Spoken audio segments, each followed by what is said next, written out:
La foi, c'est une force qui obéit à l'invisible. C'est de décider en assumant de rester du côté de Dieu sans peur.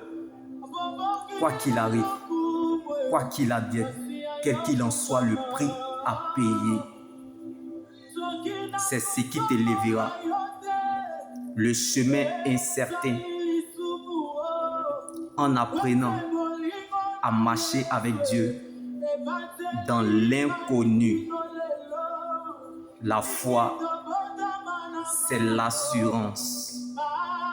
Donc sûrement, Dieu te fera du bien, comme David dans la vallée.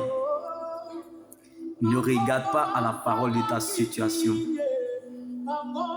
Ne t'appuie pas sur les circonstances, mais attache-toi sur ce que tu crois.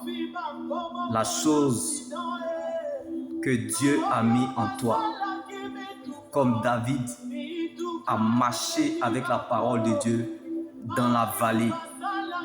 Si Dieu a consolé David, Dieu te consolera aussi. Tu ne finiras pas là où tu es, car David n'est pas resté toute sa vie dans la vallée. Il ne s'est pas arrêté non plus, mais il a marché. Donc tu traverseras ces épreuves, car l'Éternel t'attend à la sortie de l'épreuve. Donc l'arrivée est certaine. Que la joie du Seigneur soit ta force et ton partage. Observe et ne dis rien, car il connaît la fin. Le Dieu que nous servons est un Dieu de stratège. Il n'est pas un généraliste, mais un spécialiste dans le domaine. Donc, personne n'écrira ton histoire à ta place, car la meilleure prédication, c'est votre propre histoire avec Dieu. D'où dans les moments sombres, vous l'avez connu, expérimenté et découvert comme David dans la vallée. Pleurer, trembler ou avoir peur ne veut pas dire que tu as perdu la foi ou espoir. Mais c'est l'ADN pour te faire avancer vers celui qui te déclare juste.